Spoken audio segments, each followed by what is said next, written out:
شروع اللہ کے پاک نام سے جس نے اس دنیا کو ہمارے لیے مسخر فرمایا۔ درود بر آقائے نامدار حضرت محمد مصطفیٰ صلی اللہ علیہ وآلہ وسلم اور ان کی آل پر۔ فنا فی اللہ کی تہ میں بقا کا راز مضمر ہے، فنا فی اللہ کی تہ میں بقا کا راز مضمر ہے، جسے مرنا نہیں آتا اسے جینا نہیں آتا۔ ہم نے پرسوں عالم جبروت کا ذکر کیا، پھر کل عالم کہہ رہا ہوں ککنس پرندے کا ذکر کیا، تو آج ہم عالم لاہوت کا ذکر کریں گے۔ عالم لفظ جو ہے وہ علم سے ماخوذ ہے، نشان یا نشانی کے۔ تو عالم کا ذرہ ذرہ اگر بغور جائزہ لیا جائے تو کائنات کا ذرہ ذرہ وجود حق تعالی شان کی کو ظاہر کرتا ہے۔ یوں تو 18,000 عالم ہونے کا تذکرہ ملتا ہے، لیکن ہم نے 4 عالم کو منتخب کیا بیان کرنے کے لیے۔ پہلے عالم ناسوت، عالم جبروت، عالم ناسوت، عالم ملکوت، عالم جبروت، اور آج انشاءاللہ عالم لاہوت۔ تو یہ ایک ایسا عالم ہے جس کی کوئی حد نہیں، تمام حدود و قیود اور اطراف سے پاک ہے۔ اسے عالم فنا بھی کہتے ہیں اور عالم لامکاں بھی کہتے ہیں، جس کی کوئی حد بندی نہیں ہو۔ ہم کہہ سکتے ہیں اب کہ آگے کی طرف، پیچھے کی طرف، سامنے کی طرف، دائیں طرف، بائیں طرف کہ کوئی حد پتہ ہوتی ہے ہمیں کہ اتنا آگے جاؤ گے تو یہ آئے گا، اتنا آگے۔ یہاں ایسا کچھ نہیں ہے۔ عالم لاہوت بے نشان ہے۔ پہلے عالم ناسوت، عالم ملکوت، عالم جبروت، یہ ان کے نشان تھے، یہ بے نشان ہے۔ اس کا تعلق عالم امر سے ہے، اس کو لامکاں بھی کہتے ہیں۔ یہاں نہ گفتگو ہے نہ جستجو ہے۔ اللہ پاک کا فرمان ہے، اور بے شک تمہارے رب کی طرف انتہا ہے۔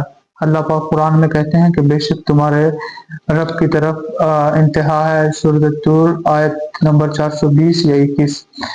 عالم ناسوت نفس کی طرف ہے، عالم ملکوت ولی کی صفت ہے۔ عالم ناسوت جو ہے وہ نفس کی صفت ہے، جو ہمارے اندر ہوتا ہے، جو مادیت کا صفت ہے، یعنی ہماری خواہشات، نفسانی خواہشات کا وہ کی صفت ہے عالم ناسوت۔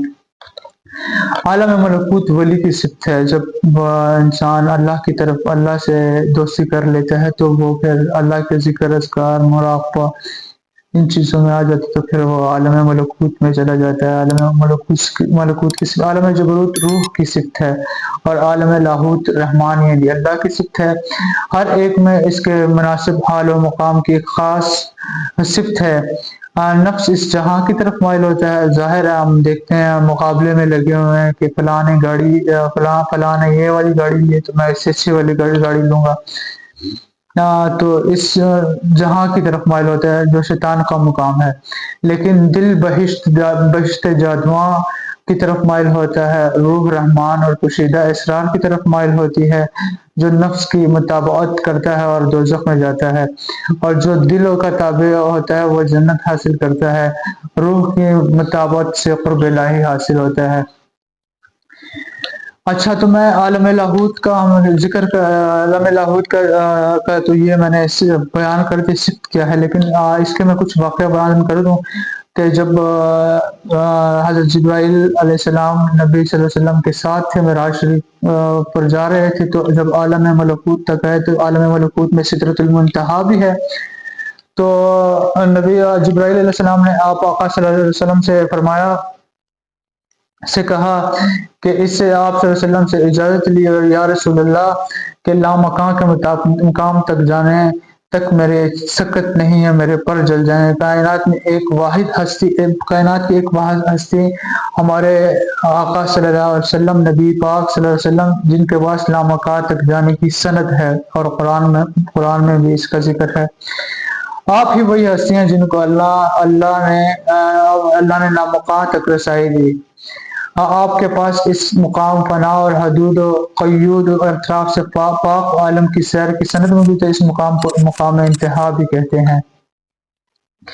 سالکین کے لیے صوفیہ کرام نے انتہا سالکین کے لیے صوفیہ کرام نے انتہا کا مقام اس مقام کو قرار دیا ہے۔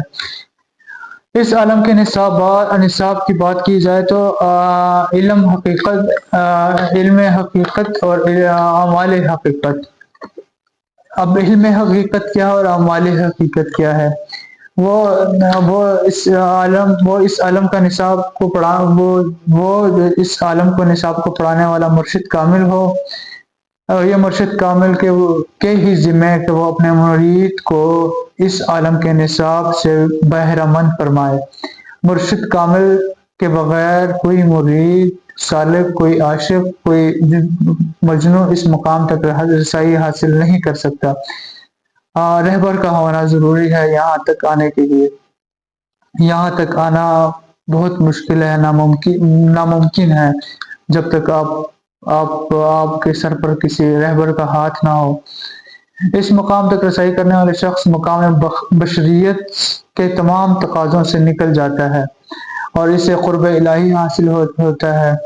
مرشد کامل وہی جو مرید اس مقام تک پہنچا دے۔ مرشد کامل ہی پیر طریقت ہی ہوتا ہے جو مرید کو، عاشق کو اس مقام تک پہنچا دیتے ہیں۔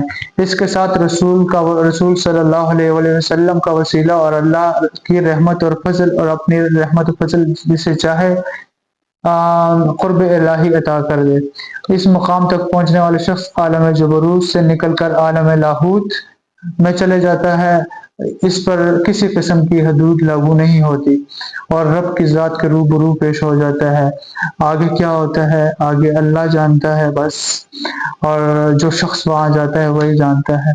لیکن نبی صلی اللہ علیہ وسلم جب معراج پر گئے تو وہ لامکان تک گئے، اللہ پاک کے قریب گئے۔